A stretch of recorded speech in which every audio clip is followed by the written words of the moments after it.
The date, February 9th, 2010. At around 3 p.m. give or take, a 17-year-old girl leaves her cosmetology class. She tells her classmates that she'll be back in around 15 minutes. That's the last time anyone saw her alive. This is Night Owl. Welcome back. I see you've all returned to get another thrilling dose of true crime. You know what? Scratch that. True crime shouldn't be thrilling. In most cases, it's tragic. And this one is no exception. Today, we'll be talking about Mackenzie Cowell, a 17-year-old resident of Orondo, Washington. In Wenatchee, where she was a student at both Wenatchee High School, as well as being a student at the Wenatchee Academy of Hair Design, where she studied cosmetology. And she also did some modeling on the side. Wow, she was a busy young lady, wasn't she? Of course, that all came to a horrifying end on the 9th of February, 2010. At about 3 p.m., she left the academy, telling her classmates she'd be back in like 15 minutes. But she never did return. The last time this model was ever in front of a camera was the CCTV camera that bore witness her departure from the academy. The last thing she did before driving off was to send her boyfriend a text that simply read, "Hey." Her phone was never used again. She had made plans with her father for that night, but when her dad tried calling her at 5:40, all he got was the voicemail. Then her 8 p.m. curfew came and went with no sign of her, which, of course, caused her family's concern to grow. Then, later on that night, the police received a phone call from a resident in the remote county of Chelan. There was a car by his driveway that seemed to be abandoned. So, the sheriff department came over to check it out. They discovered it was registered to Mackenzie's dad. They reported the find to her father, who informed the cops that his daughter was missing. Both the family and police feared something horrible must have happened to Mackenzie. Considering her car was found in a little town called Mission Ridge, a good 40 miles or 64 kilometers away from Mackenzie's home, and according to her family, she had no reason to be there. The police checked the car out, and they found that her purse as well as some clothes were still in her car. In fact, the only things missing was her phone and ATM card. The police have also said that they were able to find a single pair of footprints at the car. The Chelan County Sheriff's Office started their investigation. They used helicopters to search the area where the car was found. They got search warrants for Mackenzie's social media accounts as well as her phone records. They even called in the FBI to get some additional help. Then came February the 13th, 2010. On a Saturday afternoon, close to a town called Quincy in Washington, a citizen was out for a stroll along the banks of the Columbia River, when this hiker came across a body partially in the river. This body was still fully dressed. It was indeed Mackenzie Cowell. They, of course, had to do an autopsy to find out how she was unalived. They discovered that she had passed away due to being choked, and there was a wound on her neck. She also had a lot of trauma to her head. This monster even tried to remove one of her arms post-mortem. He even left the blade in her shoulder. But they did find no evidence of her being SA'd, which, in a way, is a good thing. Hearing that your loved one wasn't just unalived, but was also SA'd just makes things worse, doesn't it? Anyway, on the 25th of February, about 1,800 people showed up at the town Toyota Center in Wenatchee for the memorial service for Mackenzie. It sounds like she was pretty well loved indeed. After her body was found, the police formed the Mackenzie Cowell Task Force. It was comprised of several agencies from multiple counties and cities. It included local law enforcement, the FBI, and they even had a few agents from the U.S. Immigration and Customs Enforcement join in.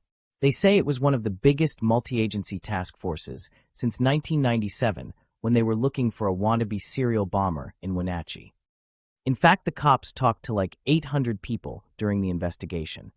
The police, at first anyway, had their eyes set on two people. The first was Mackenzie's boyfriend Joaquin Villazano, and a guy named Joey Fisher, which was her mom's boyfriend. Now Joaquin, he was given a lie detector test which he sort of failed when he was asked if he knew what happened to his girlfriend. As for Joey, well, I guess he and Mackenzie had a bit of a spat shortly before she went missing. But they were eventually completely cleared. Of course, that wasn't the only lead. A woman named Liz Reed came forward with one hell of a story.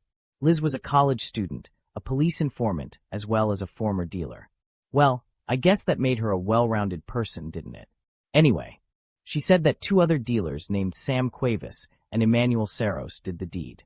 She said that they did it because they mistakenly thought that Mackenzie was a snitch. Liz further claimed that she was ordered to go to the scene where her body was found to take a ring she claimed belonged to Mackenzie. She even said that she had seen a snuff film that showed the deed being done. She also said that Cuevas told her he did it just to shut Mackenzie up. Liz was even able to describe the weapon used, and that was before they released that bit of info to John Q. Public. As for the ring that she claimed was Mackenzie's, she turned it into the police, which they in turn took it to Mackenzie's family to see if they could identify it. But there was a little problem with the ring. Her family had never seen it before, and they were fairly sure that it didn't belong to Mackenzie. Oh, as for movie night, well, old Liz took that back too, pretty much totally tanking any credibility with the police. And it probably didn't help her chances of any future earnings from the whole police informant thing. But the police did have a little chat with the two dealers, and well, they had pretty solid alibis, all backed up by phone records as well as witnesses that proved they couldn't have done it. Gee, I wonder how that interview went. No, sir, officers. We had nothing to do with it. In fact, we were 2 states away selling our crap to school kids. Anyway, sure, maybe Liz's tips went nowhere. But that was not the final tip the task force received. They actually received multiple tips about this one dude, a guy that was a classmate of Mackenzie's at the academy. A 29-year-old dude named Christopher Scott Wilson. Classmates of his was saying that he was really into unalived things, in particular, humans. And he pretty much idolized guys like John Wayne Gacy and the son of Sam. You know, the sicko elite. I mean, the dude even had a Hannibal Lecter tat on his bloody arm. One of his classmates even said that he had, at one point, worked at a funeral home and that he, and I quote, liked to cut people up. Geez, sounds like to me he needs a checkup from the neck up. On the 6th of October, 2010, the task force took him into custody for unaliving Mackenzie in the 2nd degree. He was held on $1 million bond. The task force believed that he left the academy just after Mackenzie, and there was a lot of evidence that connected him to the crime, like the duct tape that was found by Mackenzie's body. It had DNA on it that matched Christopher's. And then they checked out his apartment. There, they found evidence of blood on the rug. Upon checking it out, they discovered that it matched Mackenzie's DNA. There were also witnesses that came forward and said that they saw a dude that matched his description over by where Mackenzie's car was found. So yeah, they had more than enough evidence against him. And the task force wasn't exactly done quite yet. It seems they actually made a second arrest in the case. In December, they nabbed a friend of his, a woman named Tessa M. Schuleman. She was picked up for, but never actually charged with, helping him cover up the deed. They had even found some pics on Christopher's computer that showed Tessa posing like a person that has passed away in the exact same spot they believe Mackenzie was unalived in. She, of course, said that she had no idea that was the same spot, and that she only posed there because that is what Christopher ordered her to do. So, yeah, beyond those pictures there really wasn't anything to connect her to the crime. But she was picked up for obstruction on another case, so there is that. In April of 2011, the prosecution kicked things off by upping the charges from 2nd degree to 1st degree. They said that what he did was premeditated, which I personally agree with. He probably planned it for a bit and just waited for an opportunity to carry it out. Anyway, if he was convicted of this crime, he'd be looking at 20 to 26 years in the clink. However, just before the trial had even begun, he was offered a plea deal. If he agreed to plead guilty to 1st-degree manslaughter, he'd only get like 6.5 years. He, of course, rejected it. Look, I totally get the necessity of plea deals. I mean, it keeps the wheels of justice moving, and it guarantees a conviction. But some of these plea deals are pretty stupid in my opinion. I mean, just think about it. This guy unalived Mackenzie in one of the most horrifying ways imaginable, and he's offered the equivalent of a slap on the wrist. Whereas the victim's family, their pain is eternal. I mean, such pain can affect the family for generations to come. And yes, I understand that in some cases the family of the victim is consulted before the plea deal is made. But if it was me, I'd say hell no. After all, sometimes partial justice is no justice at all. The leader of his defense team was a lawyer named John Henry Brown. Now, you may recognize that name. He's a pretty big deal in the lawyer scene in Seattle.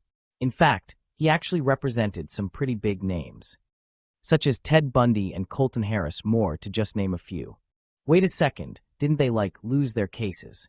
I'm not too sure if that's a good track record or not. Anyway, one of the things the defense claimed was that Mackenzie's blood must have been planted in his place. And why? The crime was so violent that there should have been tons more blood. As for the judge, well, this part I found a little weird. The judge said the Christopher's defense could introduce evidence that would accuse those two dealers I mentioned before, Sam Cuevas and Emmanuel Saros. They probably had hopes it would seed some reasonable doubt in the jury's mind. Not exactly sure how, seeing as how they have already been totally cleared by the task force. So, I'm not sure why the judge would allow such a thing. But at the same time, the judge would not allow the DA to introduce anything about his work history at the funeral home or his tat, or even his social media for that matter. Like I said, weird. I mean, a prospective employer can check out your Facebook activity to see if you're a good match for their company, but introducing it in court is just a step too far, I guess. Just after they had begun picking their jury, Christopher was offered another plea deal, but this time he accepted it. He pled guilty to first-degree manslaughter and first-degree robbery for swiping her phone. He also pleaded guilty to a second-degree assault charge that stemmed from another case. In the end, he was sentenced to 14 years and 3 months. Of course, he kept telling anyone that would listen that he was innocent. He said that the only reason he pled guilty was because he didn't think he'd get a fair shake, and that even the jury selection was rigged, loaded with people that already thought he was guilty. He even tried to get his guilty plea thrown out, but the motion was shot down by the Washington Court of Appeals. Yeah, no real surprise there. The little cupcake was released from prison on the 11th of December, 2023. He was a mere 43 years of age when he walked out of prison, still young enough to forge a life for himself. While Mackenzie's family and friends' suffering is never ending, still trying to live their lives without her. We at Night Owl would like to send out our deepest condolences to Mackenzie Cowell's family and friends. We hope you one day find the peace you need.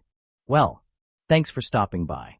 But please tell me what you thought of this case in the comments. Do you believe that justice was served, or do you believe it was a bit of a miscarriage of justice? Every opinion matters after all. If you like this video, then please hit like and subscribe. It'll really help our channel out. And remember, be you good or be you wicked, everyone deserves justice. Good night.